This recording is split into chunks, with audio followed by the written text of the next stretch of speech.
want to welcome you all, and I know we had a little bit of short notice, and this is my semi-coming out party since my accident and my husband's death, so it's a little emotional in many ways for me, and but this is a vision and something that we've been talking about and striving for a long time. And everybody has put an awful lot of work into this, and there's still an awful lot of work to do. And we just are keeping focused on the future and what it's going to hold for us and for y'all. And I don't know what, and I want to really thank, this is not even a smattering of the people that have supported me in my 7 weeks so far, but it has made my life bearable. So I just want to thank all of y'all. Thank you.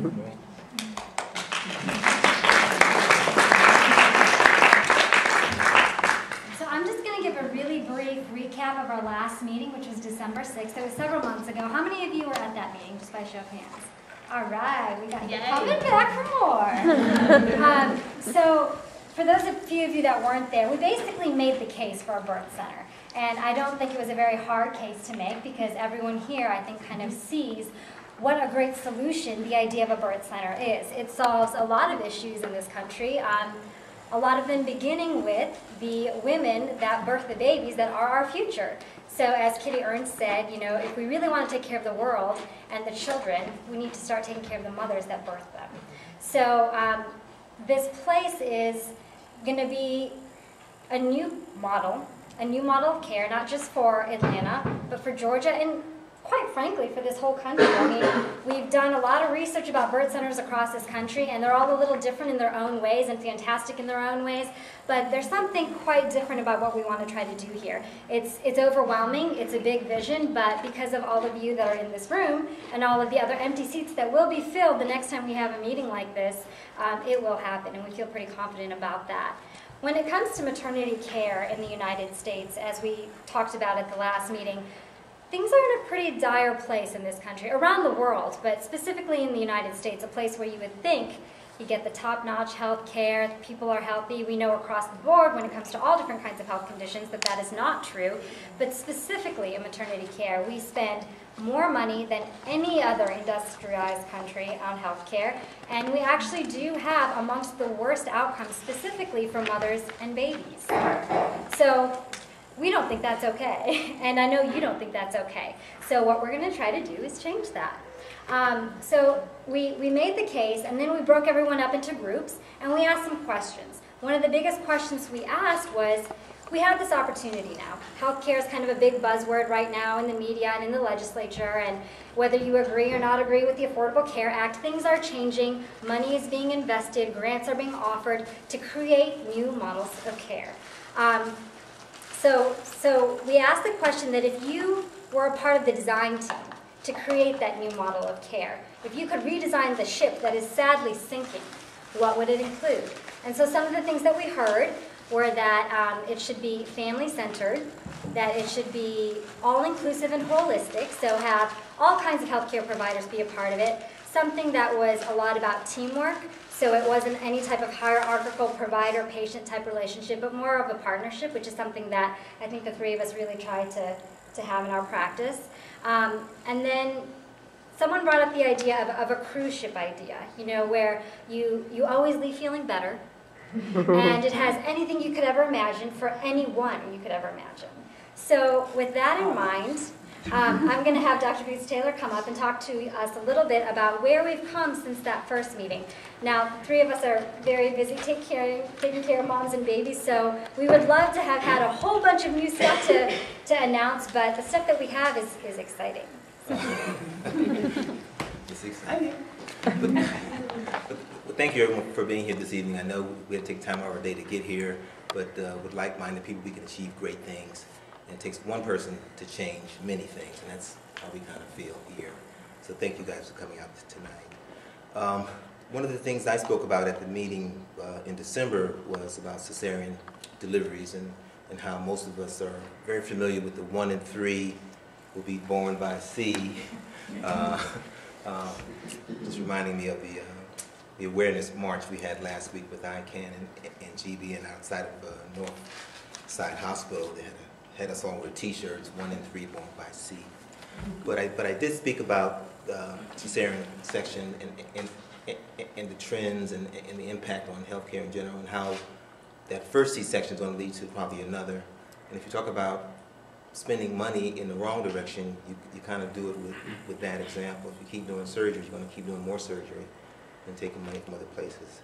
As far as what progress has been made, as of today, here at Atlanta Medical Center, in actually pushing very hard, we got the center to buy a telemetry unit for monitoring mothers who can ambulate.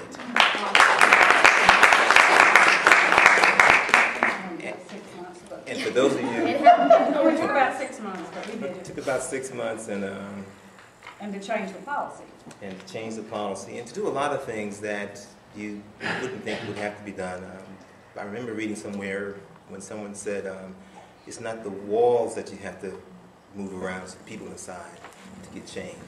But all that to say that I made copies of the telemetry monitor, and for those of you who don't know, or not familiar with it, it's one where you can monitor fetal heart activity while ambulating. What's customarily done if you do need to do fetal heart rate monitoring, which is questionable in the first place, by the way, but I won't go into that discussion. One step at a time. One step at a time. You can have someone ambulate and still monitor fetal heart rate tracings with this telemetry unit. I'm going to leave this up at the front desk. I'm not sure how many people want to look at it, but it should allow moms to walk around to have a more, I guess, untethered, birth experience. And we hope that even though it's one monitor, that it will lead to the hospital realizing we need maybe 10 or 15 of these. But with that dynamic of change, it can't be, I think, just Intown Midwifery wanting to utilize them, but it has to be the other, providers to say, yes, that's what we need, that's what we want. Our OB colleagues may find it somewhat novel, but hopefully they can buy into the concept of making the labor course more natural. So as of today, the hospital should have purchased these. And then as an extension of that, our goal is to do VBAC water births, because we know that if you have 1 in 3 born by C, those patients who want to come back and maybe have a different experience, which may include a more soothing, more natural process, it may involve water birth. And those patients shouldn't be kept from having that option. So we're definitely pushing to get that part of the policy changed, and that's going to be interesting, is what I'll say.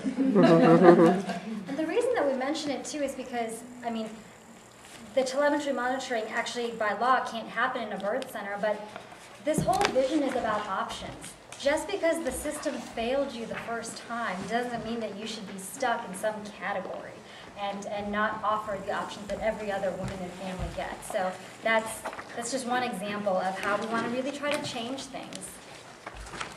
Well, and I would just like to add to that,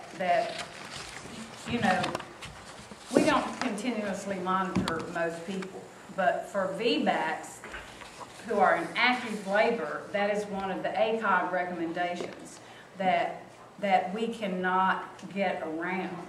So for us to have telemetry monitoring where someone can be monitored continuously and ambulate and do everything that we encourage for normal laboring women, because to me they're still normal laboring women, it provides that vehicle to be more normal. And so hopefully, we won't need 15 because we don't continuously monitor most people. But even for those that might need augmentation with Pitocin, which then we have to monitor, they'll still be able to ambulate. So I think that we struggled really hard to get this, but also to get the policy change. And the thing about the policy, just so that you know, corporate, which is tenant corporate, is the people at the top are all in favor of us doing this, Right. having VBAC water birth. So all we have to do is keep pushing at the hospitals till the nurses are comfortable with it. So it's by example that we make the changes. And it can't be overnight. it takes a little bit of time, you know, and because so many nurses in most hospitals have never seen, and like until we came here, many of those nurses had never seen a normal birth, let alone a water birth. By normal, I mean without medication and without epidural or whatever, you know. So that's our mission, is to press on and keep changing one step at a time. One thing I'll say, and it brings up a point, and I discovered this, I guess, a week and a half ago with the birth that Karina was involved in, where, and I thought it was cute actually, where the patient declined an exam. So you can't tell where they are. Are they latent or are they not? If they're not active, they don't need to be monitored. So it's like, oh, cool. So that was nice. That throws people for a loop, that being examined, but you can tell. There are other ways. Skirt around that. Is this particular device waterproof that you have purchased? It is, and I actually called the company again today, and I'm not sure if I spoke to somebody who was an expert, but because I was asking them, what's the difference between watertight, waterproof, water resistant, just to see if they had some kind of understanding. Can it go in? All of the fetal monitors at AMC can be in the water. Because they're blue. I know this from North Fulton. We had telemetry monitoring up there, even though we couldn't do VBACs. But all the blue ones, and all of them are blue at AMC, are waterproof. So they can be in the water. And this and the transducer for this device should be water tight, I guess, is the word they like to use. The transducer hangs on an IV pole. The transducer, that thing doesn't, the thing that transmits doesn't go in the pool, just the devices themselves. With that being said, we want to introduce, I guess, an element of design into this evening's meeting, because we spent some time rehashing our vision in our mind's eye, but it took someone with a master stroke to apply it to something that could be shared with everybody. So I want to introduce Tim Harrison, who is the, I guess, the architect of record.